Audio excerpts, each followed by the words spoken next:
Hello and welcome back to Children's Reading Cove. This is Chapter 7 of Stink and the Midnight Zombie Walk. Cruella de Zombie. Countdown. 1, 2, 3, 4, 5 more hours until the Midnight Zombie Walk. Stink read 17 minutes of the Z Encyclopedia. He read 13 minutes of zombie books.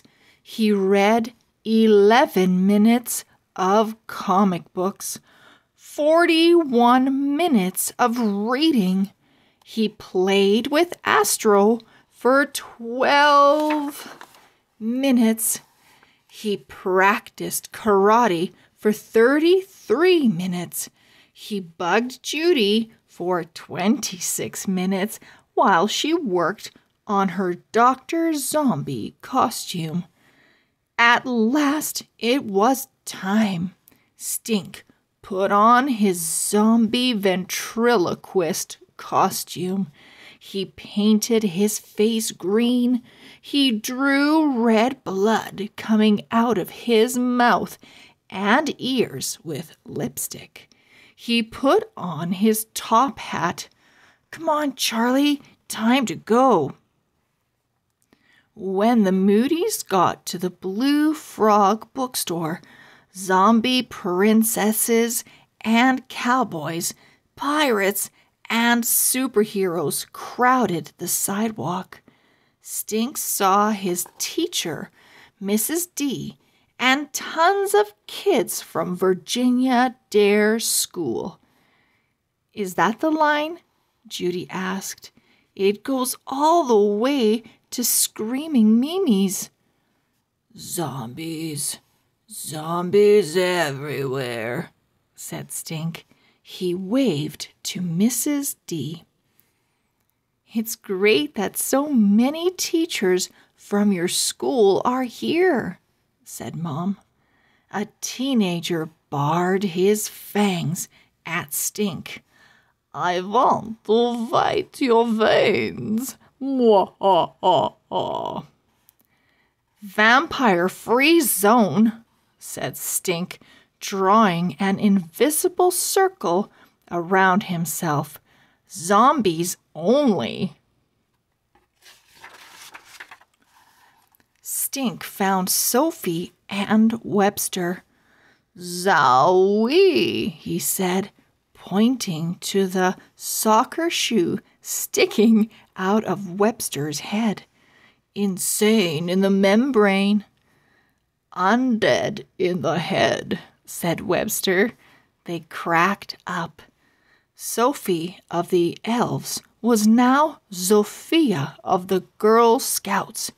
Even Zombolina was dressed in a mini green uniform. Check out my badges, Sophie said, pointing to her sash. Zombie first aid, zombie cookie sales, and zombie friendship. You know, because zombies always stick together and travel in packs.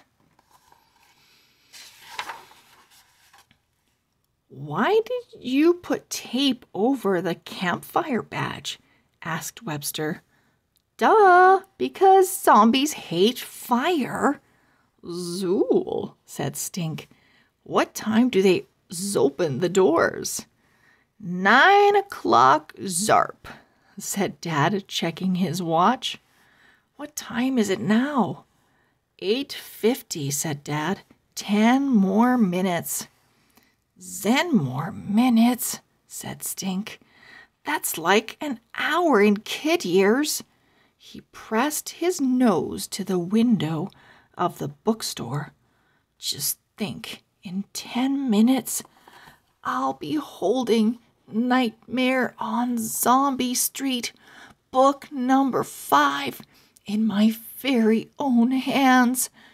In 10 minutes, I'll be reading the actual brand spanking new, just released, way official creature with the cootie brain.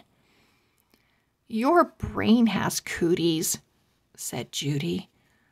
What time is it now? Stink asked Dad. 8:53, said Dad. And 22 seconds, said Mom. Stink waved his hands at the front door of the bookstore.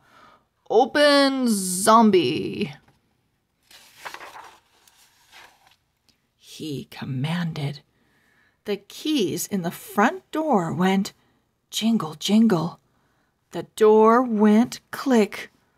Wow, I must have super magic zombie powers, said Stink. Welcome to the Midnight Zombie Walk, said the bookstore lady. Cootie brains, here I come, said Stink. He, along with crowds of other kids, pushed through the doors. Is this zombie rush hour or something? Or something, said Judy. She reached up to steady her bridezilla wig. While they waited, Stink and Judy spotted B.O.B. at the back of the bookstore. B.O.B. was wrapped in a big green bow. When it was Stink's turn, he sat Charlie Zombie on the counter and made him talk. Zombie want book. Charlie moaned at the bookstore clerk. He'd like book number 5, please, Judy said, translating. The bookstore lady handed a brand spanking new book to Stink. Stink handed over his money. Whoa, creature with a cootie brain, Stink sang. He could not help doing a little I got it dance with his feet. Then he held the book to his nose and took a whiff. Stink, you're smelling a book, said Judy. So, new book smell is the best. Don't forget your free zombie cootie catcher, said the bookstore lady. Zombies use them to catch human cooties before they eat your brains. Thank you, said Stink. Nightmare on Zombie Street, Book 5, Creature with the Cootie Brain, page 1. A strange darkness fell over Zombie Street. For 10 minutes, a strange quiet fell over the bookstore. Zombies, short and tall, cheerleader to cowboy, had their noses in books. Big zombies read to little zombies. Dad and Mom zombies read quietly to kid zombies. Stink could not stop reading book number 5. Fred went pale. Hoodoo and Voodoo clutched each other. This is your last warning, said Gilgamesh. Beware the creature with a cootie brain.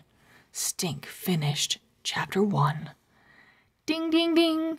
Attention, everybody. May I have your attention, said the bookstore lady.